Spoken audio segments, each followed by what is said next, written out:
Bonjour tout le monde, donc aujourd'hui un petit trailer reaction au sujet de The Killer. Donc le tueur en français, je pense pas que ça va être traduit, enfin bon. Donc c'est un film de David Fincher, ça va apparaître sur Netflix vers novembre je crois. On va voir la date avec le trailer. Donc c'est avec Michael Fassbender. Michael Fassbender, moi je le connais depuis, alors il joue Magneto dans X-Men le commencement.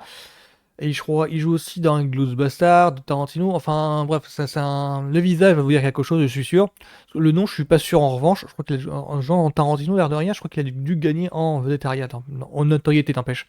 Donc le film m'intéresse bien, juste parce que David Fincher. David Fincher, c'est le mec de Alien 3, c'est le mec de Seven, c'est le mec de l'incroyable histoire de Benjamin Button avec Brad Pitt, je crois que c'est lui. Enfin, c'est un réalisateur qui, pour moi, c'est un des plus importants de notre génération, là de rien. Je crois qu'il a fait aussi Zodiac, il a fait aussi The Social Network. Enfin voilà, c'est un mec d'ailleurs, si vous ne connaissez pas son nom, je suis sûr que ses films, ça vous dit quelque chose. Donc pour The Killer, le truc qui m'intéresse bien, parce qu'en fait l'annonce du projet me passait un petit peu sous mon radar, c'est que c'est un film qui, alors, réunit dans les coulisses une sorte de Dream Team. Je m'explique. Le réal, c'est donc David Fincher, mais le scénariste, c'est Andrew Kevin Walker. Donc, en tout cas, l'un des scénaristes. Et Andrew Kevin Walker, c'est, l'air de rien, c'est le scénariste de Seven. David Fincher, Andrew Kevin Walker, déjà à l'heure de Seven.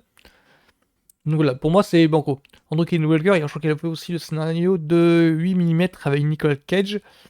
Et pour, en tout cas, David Fincher, il est resté dans l'actualité, vu qu'il est House of the Card, une série sur Netflix avec Kevin Spacey, c'est lui qui a dirigé ça. Qu'est-ce qu'il a fait aussi? Alors Mindhunter, je crois que c'est lui, c'est une série sur Netflix, je crois que c'est Mindhunter, je crois que c'est lui aussi. Donc pour vous dire que en doute Kim Walker, il avait un petit peu passé sous mon radar. Par contre, David Fincher, il est resté encore dans le circuit, quoi. Ce qui fait que pour moi, il pète encore la forme. Donc moi, ce trailer-là, oh, il me tarde de le voir et je vous fais bon, une petite avis ensuite, hein.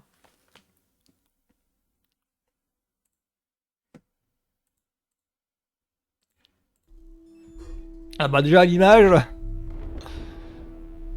là l'image ça peut ambiance House of Cards, c'est plutôt sur l'ambiance de la carte. Par le réalisateur Seven, oh là oui.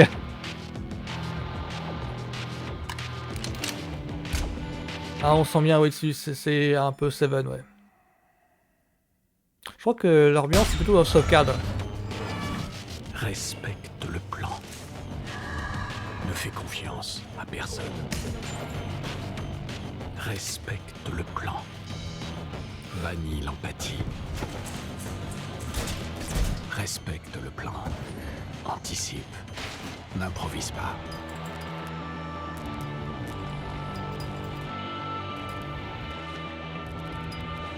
Ouais, en tout cas on retrouve bien le cadrage.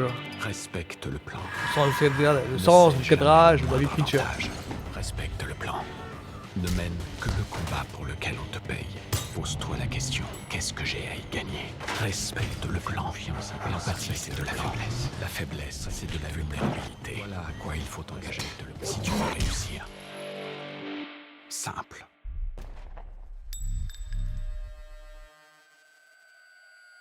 10 novembre.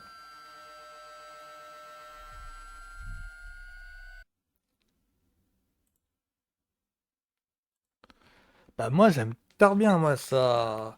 Ah ça me fait envie. Oui, alors c'est pas donné à tout le monde, hein. C'est pas pour tout le monde. C'est les thrillers de David Fincher sont plutôt, même House of Cards est un petit peu dans le même genre. C'est pour ça que j'en parlais souvent.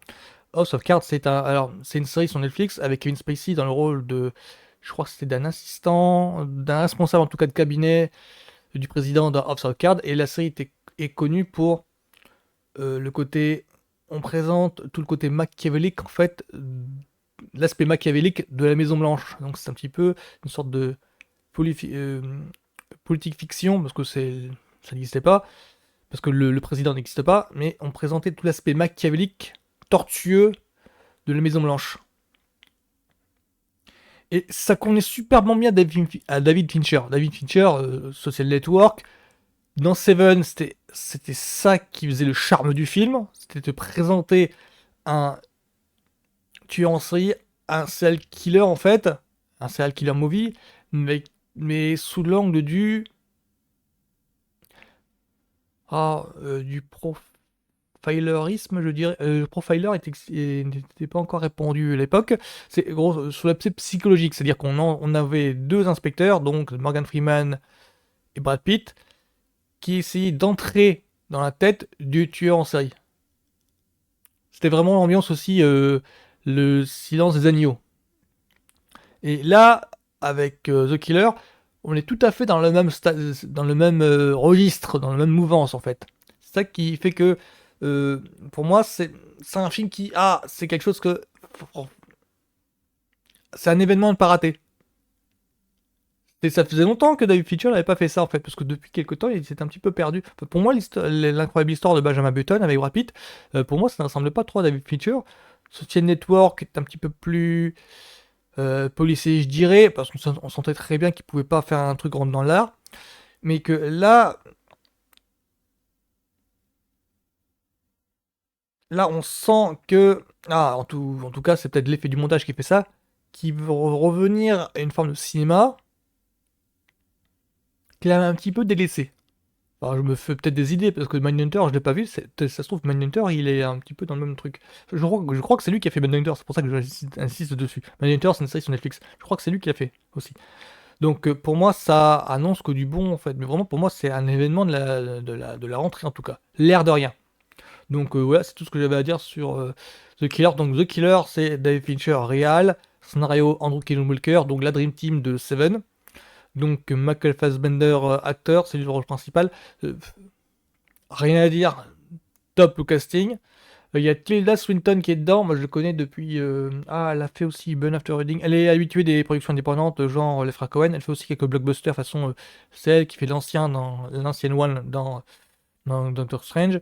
Donc pour moi j'ai rien à dire de plus sur The Killer. Donc bonne journée à tous, à la semaine prochaine. Voilà.